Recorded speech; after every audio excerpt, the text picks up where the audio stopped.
ನಾಮದ ಚಿಲುಮೆ ಬೆಂಗಳೂರಿನ ಕೇವಲ 55 ಕಿಲೋಮೀಟರ್ನಲ್ಲಿ ಇರುವ ಈ ಒಂದು ಪ್ಲೇಸ್ನ ನೀವಂತೂ ಖಂಡಿತವಾಗಿ ಮಿಸ್ ಮಾಡಿಕೊಳ್ಳಬೇಡಿ. ಮಾನ್ಸೂನಲ್ಲಿ ಈ ಪ್ಲೇಸ್ ನೋಡಿದ್ರೆ ಪ್ರಕೃತಿ ಮಡಿಲಿಗೆ ತುಂಬ ಹತ್ತಿರವಾಗಿರೋ ಥರ ಇದೆ.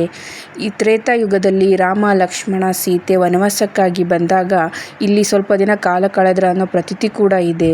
ಇದು ಹೇಗೆ ಉದ್ಭವ ಆಯಿತು ಅಂದರೆ, ಒಂದು ದಿನ ರಾಮ ಬೆಳಗ್ಗೆ ಎದ್ದು ತನ್ನ ಹಣೆಗೆ ನಾಮವನ್ನು ಹಚ್ಕೋಬೇಕಾದ್ರೆ ಸುತ್ತಮುತ್ತಲು ಎಲ್ಲೂ ನೀರು ಕಾಣಿಸ್ತಾ ಇರುವ ಟೈಮಲ್ಲಿ ತನ್ನ ಬಾಣ ಹೂಡಿ ಬಂಡೆಗೆ ಬಿಟ್ಟಾಗ ಅಲ್ಲಿ ನೀರು ಚಮ್ಮಿತು. ಅದರಿಂದ ಈ ಚಿಲುಮೆ ಉಕ್ಕಿತು ಅನ್ನೋ ಪ್ರತೀತಿ ಇದೆ. ಹೀಗಾಗಿ ಇದು ವರ್ಷದ ಪೂರ್ತಿ ದಿನ ಕೂಡ ಈ ಚಿಲುಮೆಯಿಂದ ನೀರು ಹೀಗೆ ಬರ್ತಾನೆ ಇರುತ್ತೆ. ಈ ನೀರು ಕುಡಿಯೋಕ್ಕಂತೂ ತುಂಬ ಸಿಹಿಯಾಗಿರುತ್ತೆ. ನೀವು ಕೂಡ ಇಲ್ಲಿ ಬೆಂಗಳೂರಿಗರಾಗಿದ್ದರೆ ದಯವಿಟ್ಟು ಈ ಪ್ಲೇಸ್ಗೆ ಹೋಗಿ ಒಂದಿನ ವಿಸಿಟ್ ಮಾಡಿ. ತುಂಬ ಚೆನ್ನಾಗಿದೆ, ನೀವಂತೂ ತುಂಬ ಇಷ್ಟಪಟ್ಟೆ ಪಡ್ತೀರಾ. ಹಾಗೆ ಮಕ್ಕಳನ್ನೂ ಕೂಡ ಇಲ್ಲಿ ಕರ್ಕೊಂಡು ಹೋಗ್ಬೋದು. ಇಲ್ಲಿ ಜಿಂಕೆ ಪಾರ್ಕ್ ಇದೆ.